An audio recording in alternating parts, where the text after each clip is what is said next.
La Escuela Nacional de Danza Clásica y Contemporánea tiene como antecedente la Academia de la Danza Mexicana, fundada en 1947. ¿Sabías que, en 1995, se establece como parte del Centro Nacional de las Artes y tiene como influencia la Escuela Cubana de Ballet? Buenas noches, soy Malinale Solís y llego hasta ti gracias al patrocinio de Restaurantes La Viquina, Rincón Bistro y Espacio Educativo y Cultural SER. Estamos en una 7ª temporada en donde llevamos a ti teatro, danza, ópera, música, danza con grandes personajes. Hoy nos acompaña un referente definitivamente remarcable dentro de la docencia en nuestro país y su vida ha sido de danza. Ella es la maestra Laura Casas, trabajó en la Escuela Nacional de Danza Clásica y Contemporánea. Maestra Laura, un gusto recibirla esta noche en este programa, La Danza de la Vida. Igualmente para mí es un placer y un gusto estar con ustedes.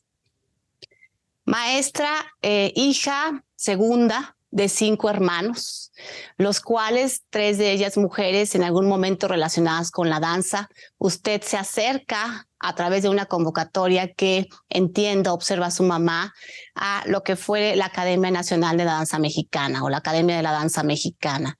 ¿Cómo surgió este primer encuentro sabiendo que usted tenía ya un entorno donde se acostumbraba a ir a los conciertos, ir a los museos, ir al teatro?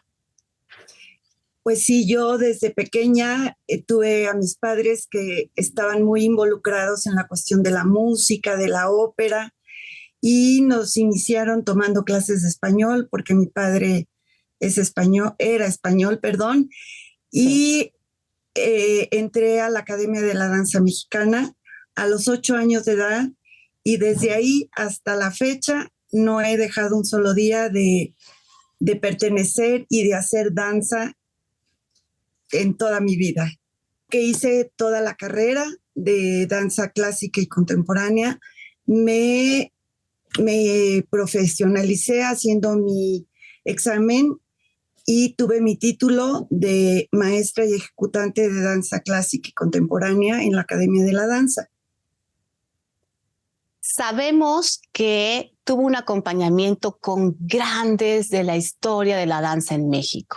Estamos hablando de Nelly Japey, del maestro Tulio de la Rosa, de la maestra Sonia Castañeda, gente que no únicamente había una transmisión o una comunicación, sino también un conocimiento acompañado de profundizar en la forma, no solo como ejecutante, sino de transmitir.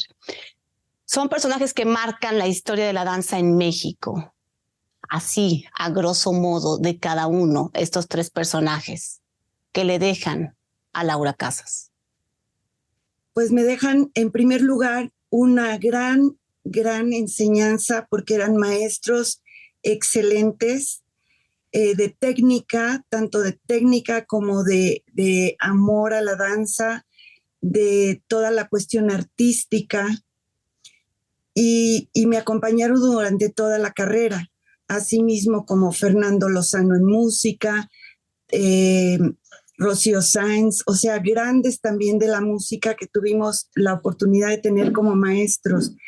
Esa generación tuve la suerte de tener maestros excelentes que nos formaron, tanto profesional como artísticamente. Cada uno de ellos, Nelly, por ejemplo, Tulio, Sonia Castañeda, que nos guió por toda la carrera. Fue, la verdad, un verdadero privilegio haber tenido esa generación, haber estado en esa generación, bajo la dirección de la maestra Lavalle.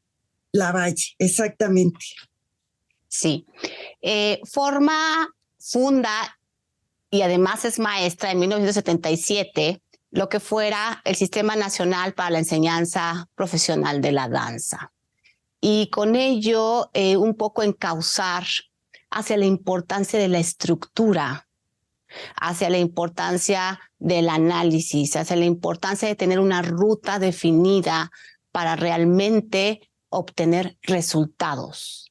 Es usted, lo dije al principio, prácticamente en el país una distinguidísima personalidad que ha trabajado en proyectos, ha sumado a proyectos, ha asesorado, ha estado como juez en competiciones, incluso dentro de las giras que platicaremos más adelante. Pero en este punto, la importancia de la estructura y la importancia de tener una ruta clara hacia dónde ir. Era muy importante para nosotros tener una escuela dedicada a la enseñanza de la danza clásica, porque en la Academia de la Danza era una carrera que estaba unida con danza contemporánea. Se llamaba bailarín de concierto.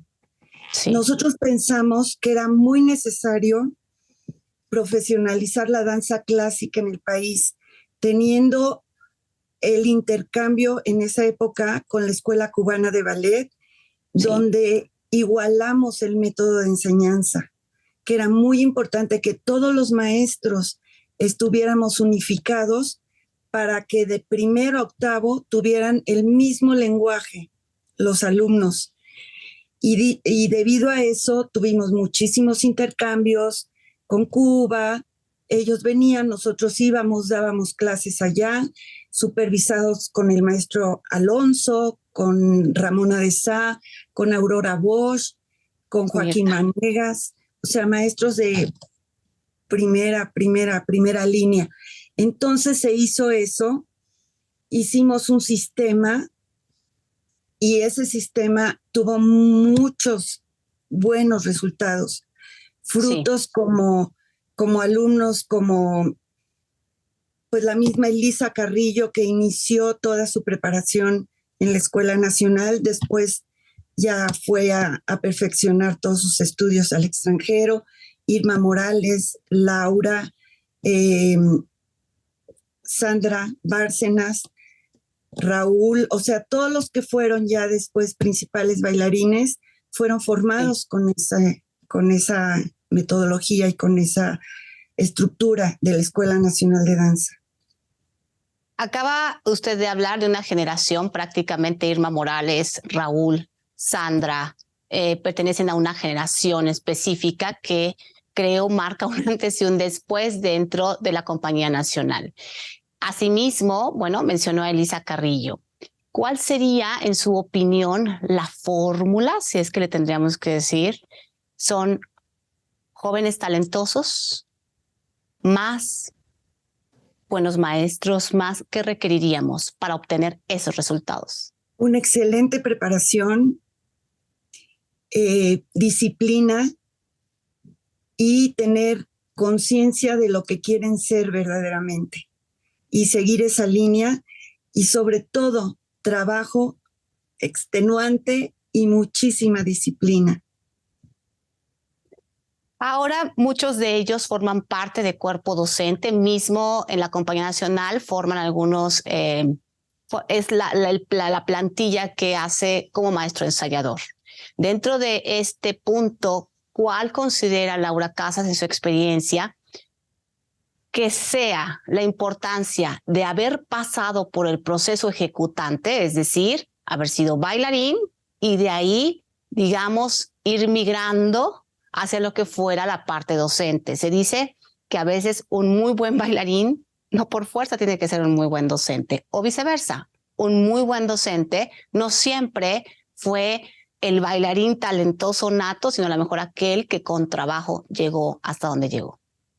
Exactamente, para ser maestro tienes que tener vocación en primer lugar, y una preparación metodológica, que esa generación en sí la tenía en sus cuerpos, asimilada. Sí. Porque fue una preparación que tuvieron desde el primer año hasta el octavo. Y es muy importante que eso lo hayan integrado en sus cuerpos, en su manera de bailar, en su manera de ser. Y después con la vocación, porque es verdad lo que tú dices, no todos los buenos bailarines son buenos maestros, pero sí con una preparación metodológica que han tenido ellos, algunos por su parte, algunos que han seguido la metodología, han sabido ser buenos maestros, buenos ensayadores, buenos preparadores de bailarines también. Tu maestra formaste parte del Ballet Clásico de México, después Compañía Nacional de Danza, e incluso llegaste a bailar cuando estuvo en el Palacio de los Deportes con la compañía de Maurice Berja. Yo quisiera que nos compartieras un poco en tu proceso personal, directamente Laura Casas, es decir, hacia adentro, cómo fue este proceso y cómo descubriste en ti este giro vocacional hacia la docencia. Pues sí, fue cuando tenía como 15 años que fui suplente porque faltó un maestro y entonces me pusieron a suplir una clase. Y fue entonces cuando me di cuenta que me encantaba transmitir lo que yo sabía. Y en esa época me quedé ya con un grupo y posteriormente llegaron los cubanos que hicieron toda una reestructuración en la escuela. Sí. Con maestros, con alumnos, hicimos una nueva selección de alumnos y fue cuando me quedé ya con un grupo oficialmente. Y fue cuando empecé a ir a Cuba, a tomar los cursos y todo eso. Y me di cuenta que me encantaba la docencia. Estaba al mismo tiempo dando clases y todo, y en la compañía, pero después ya me quedé de lleno dando clases porque empezaron los intercambios con Cuba. Me pasaba pues varias semanas en Cuba tomando clases y dando clases. Sí. Entonces ya fue que me dediqué a la docencia totalmente. Desde ahí no lo he dejado. Y nos alegramos por ello. De hecho, hemos conocido recientemente, la hemos podido observar clases, ya platicaremos más adelante al respecto. Dentro de esta época fantástica, donde surgen estos intercambios precisamente con Cuba, una estrecha relación de la escuela cubana con el desarrollo de la danza en México, tiene usted de primera mano a Fernando Alonso. Estamos hablando del hermano de la primerísima bailarina Alicia Alonso, de la gente que gestó prácticamente la cuna de la danza en México. ¿Cómo fue su experiencia exactamente con Fernando Alonso? ¿Cómo? Yo conocí al maestro, pero no tuve oportunidad. Entonces, a los que no tuvimos oportunidad, nos gustaría saber cómo fue trabajar con el maestro.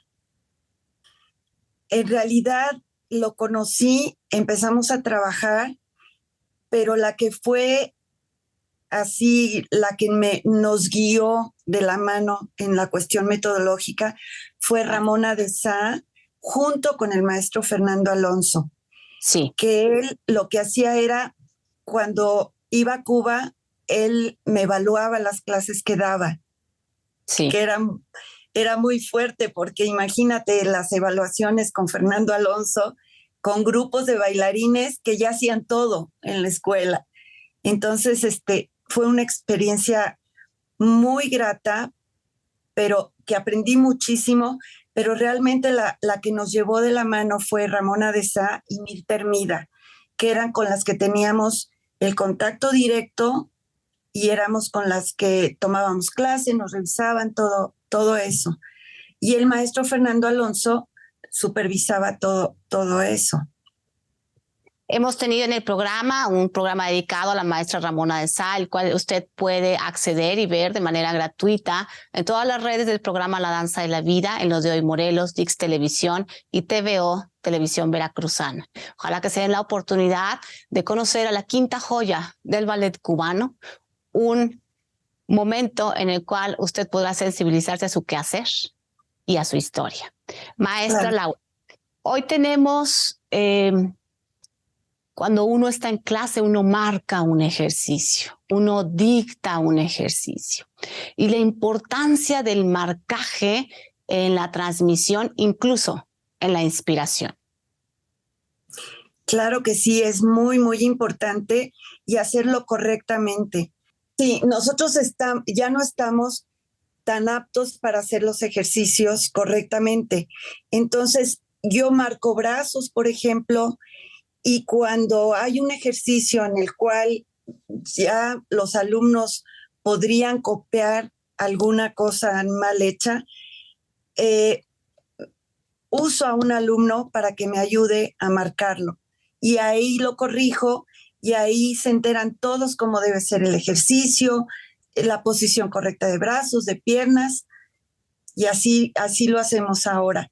Muchos maestros que ya no pueden, que gracias a Dios no es mi caso, que ya no pueden estar de pie o marcando los ejercicios, lo hacen de esa manera. Ahora estamos hablando ahí propiamente de la figura, es decir, la forma, pero ¿cómo espiritualizar o cómo animar el movimiento? A veces, por ejemplo, si yo voy a hacer un ejercicio y digo 1, 2, 3, 4, 5, lo estoy haciendo exageradamente, ¿sí? A que yo a lo mejor diga yam para papapim, pam, pa, yam para papapim.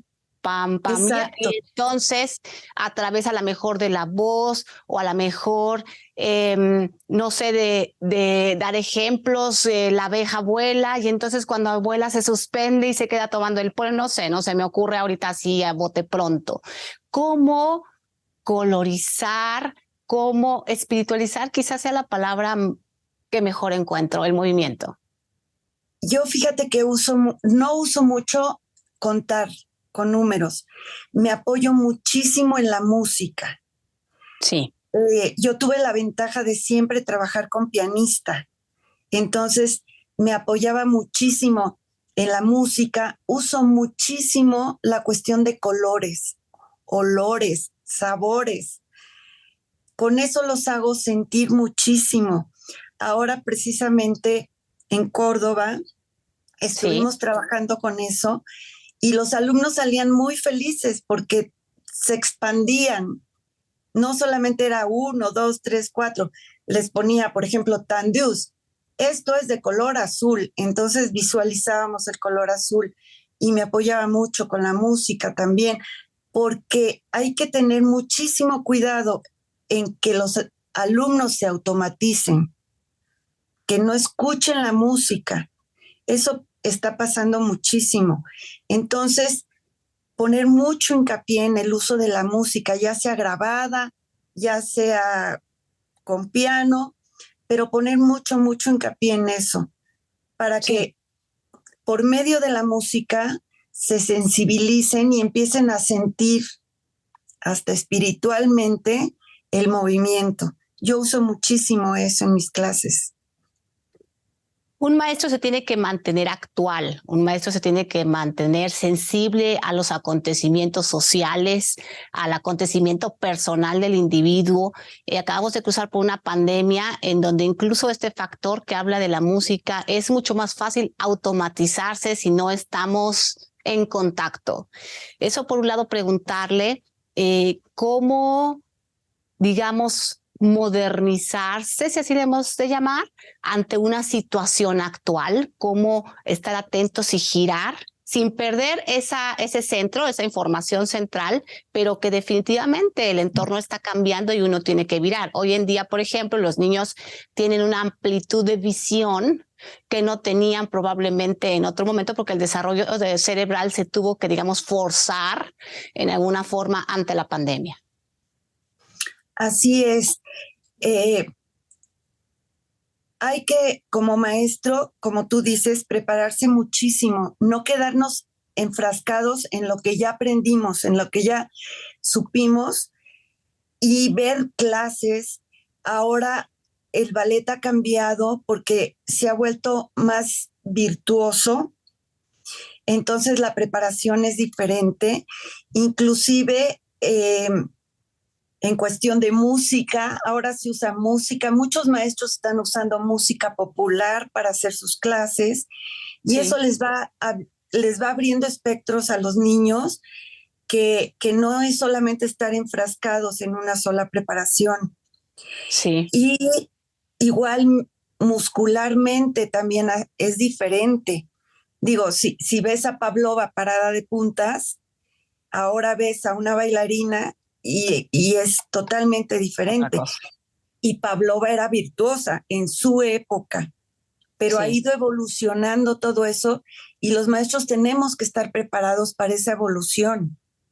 modernizarnos en técnicas, modernizarnos inclusive en pedagogía, en psicología, no que nos volvamos pedagogos o psicólogos, sino simplemente abrirnos a ese aspecto, ¿no? Un niño de antes no es igual que un niño después de la pandemia inclusive, que tuvimos que revivirlos porque fue muy difícil dar clases en primer año.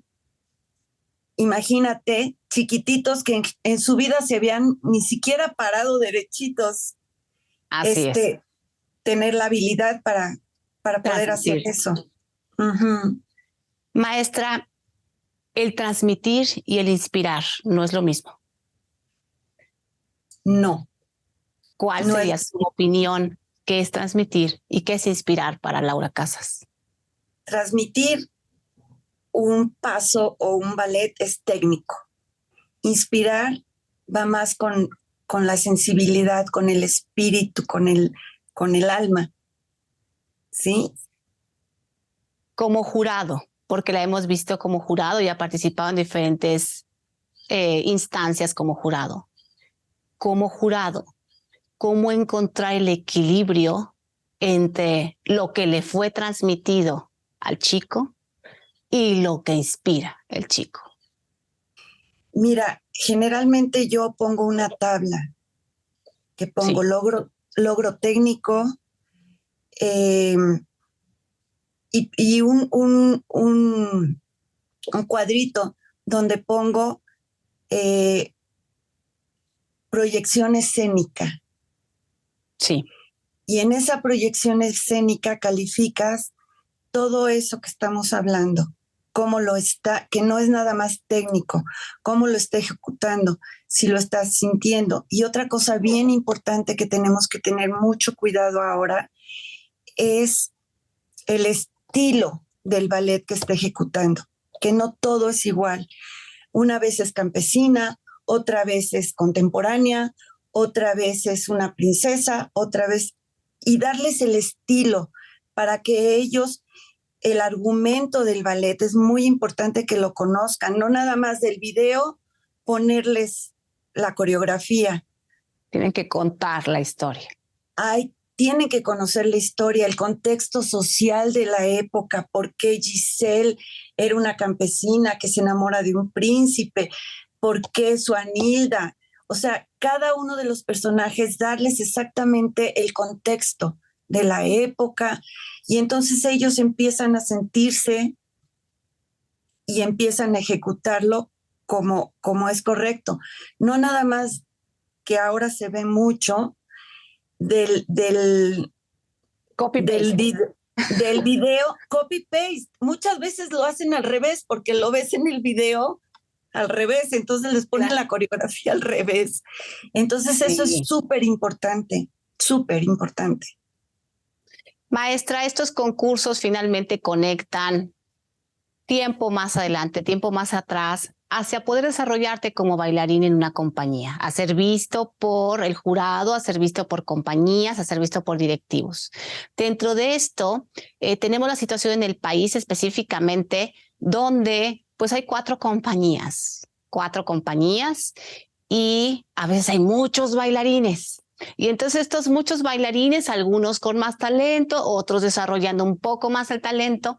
Usted ha participado en programas en donde, entiendo fue en Tabasco, y si no usted me hace favor de corregírmelo, en donde se hizo un perfil, creo que entiendo en la administración, usted como colaborando con Horacio Lecona y algunas personalidades más, donde en 2 años se procuró captar talentos, de estos talentos desarrollarlos, y en 2 años había la idea de generar una compañía.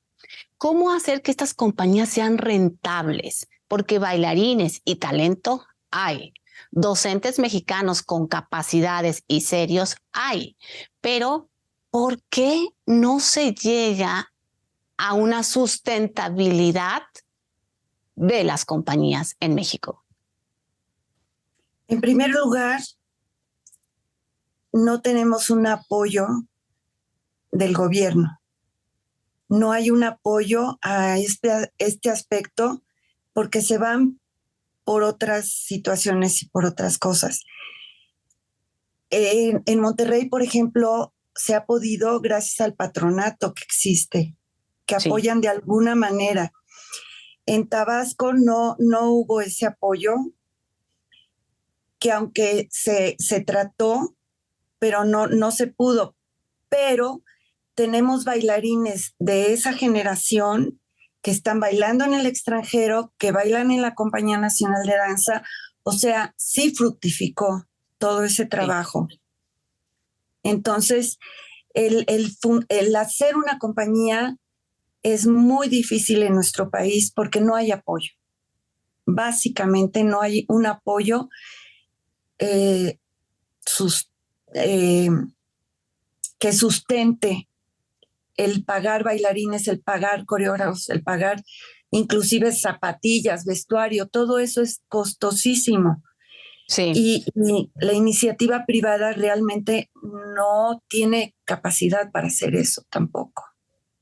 Ahora, hay una forma de pensamiento en la cual muchas veces se dice, bueno, estoy hablando de una forma de pensamiento, no coincide con la mía, pero existe la forma de pensamiento y la observo y la analizo.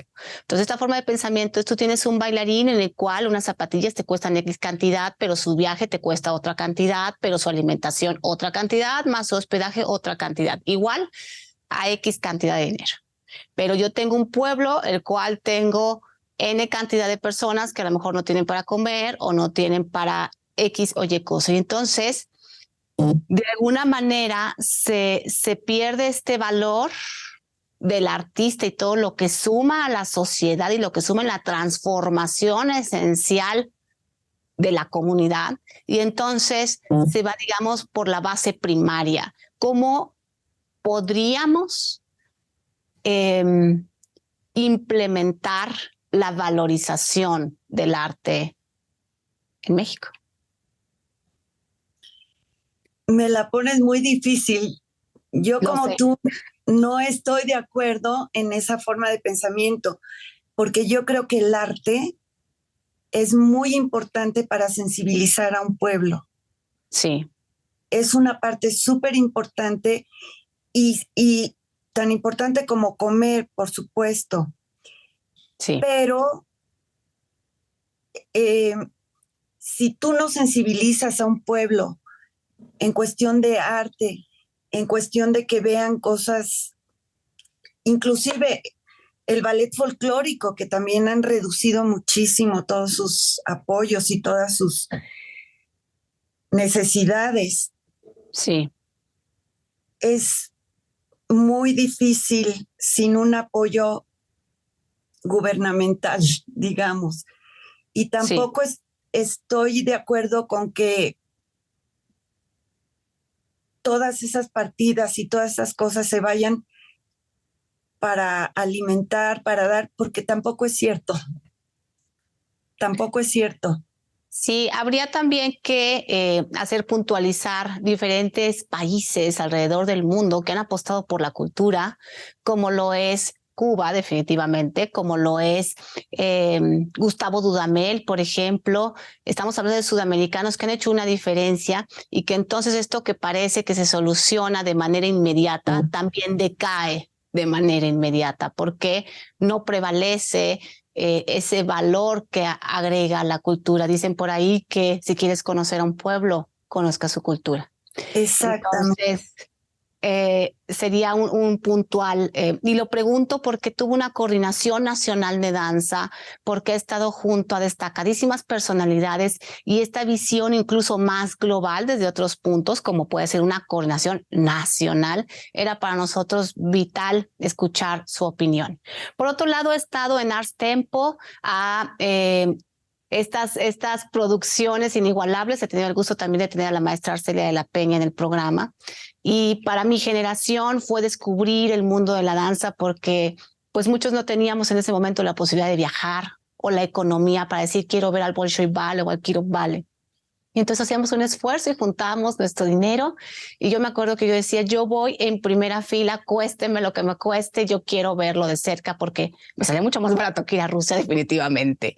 Maestra, colabora con la maestra Celia de la Peña en sus giras. ¿Cómo enriquece el ver a lo mejor una clase con los bailarines, el saber sus necesidades? Muchísimo. Y aprendes cada día de sus clases, de los maestros, de los bailarines, su estructura, toda su disciplina. Inclusive hemos estado viendo clases en Rusia. Tuve la oportunidad de ir con Arcelia a Rusia, al Bolshoi, vimos el Kirov, vimos muchísimo. Y como te decía, cada día tenemos que aprender algo más de lo que vemos. Desgraciadamente, ahora seguir trayendo y seguir haciendo eso en México es imposible, claro, porque los costos son infinitamente grandes. Como tú decías, hospedaje, alimentación, todos los bailarines viajaban en business o en primera, no sé ahora porque ni siquiera se ha intentado. Ahora ya que viajen ya es bastante bueno, ya no importa. Exactamente, que salgan de sus países es así, sí, como bastante bueno. Pero entonces sí nos enfrentamos a una realidad que estamos viviendo, y no solamente en nuestro país, sino a nivel mundial. Sí, así es. Maestra, ¿qué viene para Laura Casas? ¿Cuál es? Miguel Ángel, el gran maestro Miguel Ángel, decía a sus 86 años que él decía, I'm still learning, continúo aprendiendo. La considero una maestra inquieta, una maestra, la curiosidad te tiene que llevar a ser curioso para empezar contigo mismo y hacia dónde vas. ¿Hacia dónde va Laura Casas? Pues también a seguir aprendiendo, a seguir estando abierta, a dar lo que yo tengo y lo que yo soy sin egoísmos y seguir haciendo lo que más me gusta en la vida, que es estar en el medio, estar en la danza, enseñar, seguir pues viendo y aprendiendo. Ella es la maestra Laura Casas, un acercamiento a una vida en la danza que continúa floreciendo, que continúa fructificando, que continúa desarrollándose y que esta es una amplia invitación para todos aquellos que nos ven, a todos aquellos que siguen este programa, a que se inspiren con estas pequeñas historias que hacen grandes cambios y que suman a este bellísimo país, México. Ha sido un placer tenerla en este acercamiento, maestra Laura, y poder coincidir el día de hoy.